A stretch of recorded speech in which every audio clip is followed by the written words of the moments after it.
Hi everyone, welcome back to my Bible reading channel where my goal is to bring the Word of God to as many people as possible. So today I will pick up where we left off in Ezekiel chapter 37. The Lord took hold of me, and I was carried away by the Spirit of the Lord to a valley filled with bones. He led me all around among the bones that covered the valley floor. They were scattered everywhere across the ground and were completely dried out. Then he asked me, "Son of man, can these bones become living people again?" "O sovereign Lord," I replied, "you alone know the answer to that." Then he said to me, "Speak a prophetic message to these bones and say, 'Dry bones, listen to the word of the Lord. This is what the sovereign Lord says. Look, I am going to put breath into you and make you live again. I will put flesh and muscles on you and cover you with skin. I will put breath into you and you will come to life. Then you will know that I am the Lord.'" So I spoke this message just as he told me. Suddenly, as I spoke, there was a rattling noise all across the valley. The bones of each body came together and attached themselves as complete skeletons. Then, as I watched, muscles and flesh formed over the bones. Then skin formed to cover their bodies, but they still had no breath in them. Then he said to me, "Speak a prophetic message to the winds. Son of man, speak a prophetic message and say, 'This is what the sovereign Lord says. Come, O breath, from the four winds, breathe into these dead bodies so they may live again.' So I spoke the message as he commanded me, and breath came into their bodies. They all came to life and stood up on their feet, a great army. Then he said to me, 'Son of man, these bones represent the people of Israel. They are saying, "We have become old, dry bones. All hope is gone. Our nation is finished." Therefore prophesy to them and say, "This is what the sovereign Lord says. O my people, I will open your graves of exile and cause you to rise again. Then I will bring you back to the land of Israel. When this happens, O my people, you will know that I am the Lord. I will put my spirit in you, and you will live again and return home to your own land. Then you will know that I, the Lord, have spoken, and I have done what I said. Yes, the Lord has spoken." Again, a message came to me from the Lord. "Son of man, take a piece of wood and carve on it these words. This represents Judah and its allied tribes. Then take another piece and carve these words on it. This represents Ephraim and the northern tribes of Israel. Now hold them together in your hand, as if they were one piece of wood. When your people ask you what your actions mean, say to them, 'This is what the sovereign Lord says. I will take Ephraim and the northern tribes and join them to Judah. I will make them one piece of wood in my hand. Then hold out the piece of wood you have inscribed so the people can see them, and give them this message from the sovereign Lord. I will gather the people of Israel from among the nations. I will bring them home to their own land from the places where they have been scattered. I will unify them into one nation on the mountains of Israel. One king will rule them all. No longer will they be divided into two nations or into two kingdoms.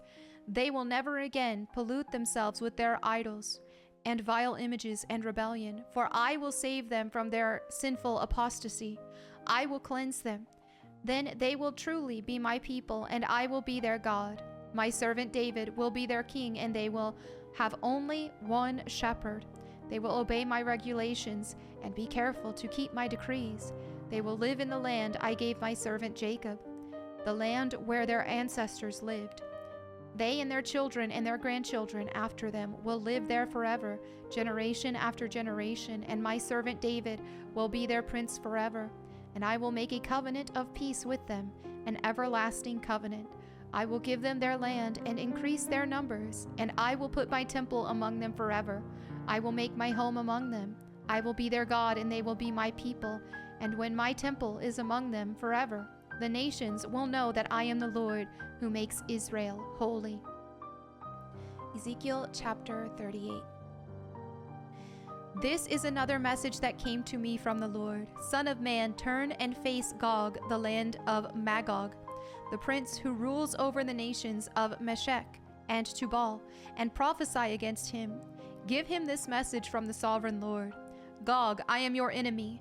I will turn you around and put hooks in your jaws to lead you out with your whole army. Your horses and charioteers in full armor, and a great horde, armed with shields and swords. Persia, Ethiopia, and Libya will join you too, with all their weapons.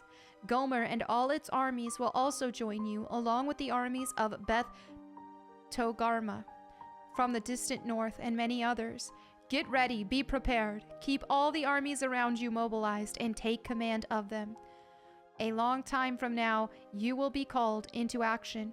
In the distant future, you will swoop down on the land of Israel, which will be enjoying peace after recovering from war, and after its people have returned from many lands to the mountains of Israel. You and all your allies, a vast and awesome army, will roll down on them like a storm and cover the land like a cloud. This is what the Sovereign Lord says. At that time, evil thoughts will come to your mind, and you will devise a wicked scheme. You will say, Israel is an unprotected land filled with unwalled villages. I will march against her and destroy these people who live in such confidence.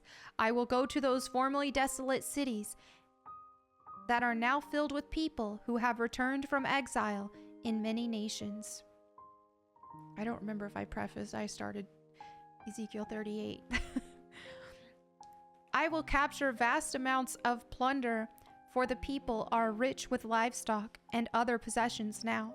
They think the whole world revolves around them, but Sheba and Dedan and the merchants of Tarshish will ask, do you really think the armies you have gathered can rob them of silver and gold? Do you think you can drive away their livestock and seize their goods and carry off plunder? Therefore, Son of Man, prophesy against Gog. Give him this message from the Sovereign Lord. When my people are living in peace in their land, then you will rouse yourself. You will come from your homeland in the distant north with your vast cavalry and your mighty army, and you will attack my people Israel, covering their land like a cloud. At that time, in the distant future, I will bring you against my land as everyone watches, and my holiness will be displayed by what happens to you, Gog. Then all the nations will know that I am the Lord. This is what the Sovereign Lord asked. Are you the one I was talking about long ago? When I announced through Israel's prophets that in the future I would bring you against my people? But this is what the Sovereign Lord says. When Gog invades the land of Israel, my fury will boil over. In my jealousy and blazing anger, I promise a mighty shaking in the land of Israel on that day. All living things, the fish in the sea, the birds of the sky, the animals of the field, the small animals that scurry along the ground, and all the people on earth will quake in terror at my presence. Mountains will be thrown down, cliffs will crumble, walls will fall to the earth. I will summon the sword against you on all the hills of Israel, says the Sovereign Lord. Your men will turn their swords against each other. I will punish you and your armies with disease and bloodshed. I will send torrential rain, hailstones, fire, and burning sulfur. In this way I will show my greatness and holiness, and I will make myself known to all the nations of the world. Then they will know that I am the Lord. Ezekiel chapter 39. Son of man, prophesy against Gog.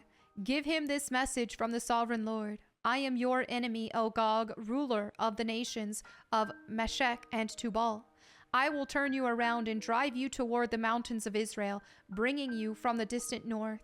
I will knock the bow from your left hand and the arrows from your right hand, and I will leave you helpless. You and your army and your allies will all die on the mountains.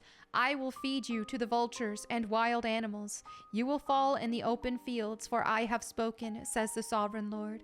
And I will rain down fire on Magog and on all your allies who live safely on the coast.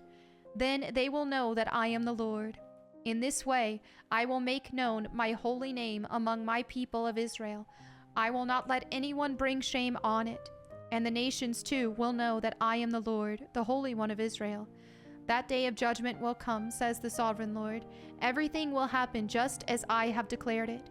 Then the people in the towns of Israel will go out and pick up your small and large shields, bows and arrows, javelins and spears, and they will use them for fuel. There will be enough to last them 7 years. They won't need to cut wood from the fields or forest, for these weapons will give them all the fuel they need. They will plunder those who planned to plunder them, and they will rob those who planned to rob them, says the sovereign Lord. And I will make a vast graveyard for Gog and his hordes in the valley of the travelers, east of the Dead Sea. It will block the way of those who travel there, and they will change the name of the place to the Valley of Gog's Hordes. It will take 7 months for the people of Israel to bury the bodies and cleanse the land. Everyone in Israel will help, for it will be a glorious victory for Israel when I demonstrate my glory on that day, says the sovereign Lord. After 7 months, teams of men will be appointed to search the land for skeletons to bury, so the land will be made clean again. Whenever bones are found, a marker will be set up, so the burial crews will take them to be buried in the valley of Gog's hordes. There will be a town there named Hamona, which means horde. And so the land will finally be cleansed. And now, Son of Man, this is what the sovereign Lord says. Call all the birds and wild animals. Say to them, gather together for my great sacrificial feast. Come from far and near to the mountains of Israel, and there eat flesh and drink blood. Eat the flesh of mighty men and drink the blood of animals from Bashan. Gorge yourselves with flesh until you are glutted. Drink blood until you are drunk. This is the sacrificial feast I have prepared for you. Feast at my banquet table. Feast on horses and charioteers, on mighty men and all kinds of valiant warriors, says the sovereign Lord. In this way I will demonstrate my glory to the nations. Everyone will see the punishment I have inflicted on them and the power of my fist when I strike. And from that time on, the people of Israel will know that I am the Lord their God. The nations will then know why Israel was sent away to exile. It was punishment for sin, for they were unfaithful to their God. Therefore I turned away from them and let their enemies destroy them. I turned my face away and pushed them because of their defilement and their sins. So now this is what the sovereign Lord says. I will end the captivity of my people. I will have mercy on all Israel, for I jealously guard my holy reputation. They will accept responsibility for their past shame and unfaithfulness after they come home to live in peace in their own land, with no one to bother them. When I bring them home from the lands of their enemies, I will display my holiness among them for all the nations to see. Then my people will know that I am the Lord their God, because I sent them away to exile and brought them home again. I will leave none of my people behind, and I will never again turn my face from them, for I will pour out my spirit upon the people of Israel. I, the sovereign Lord, have spoken.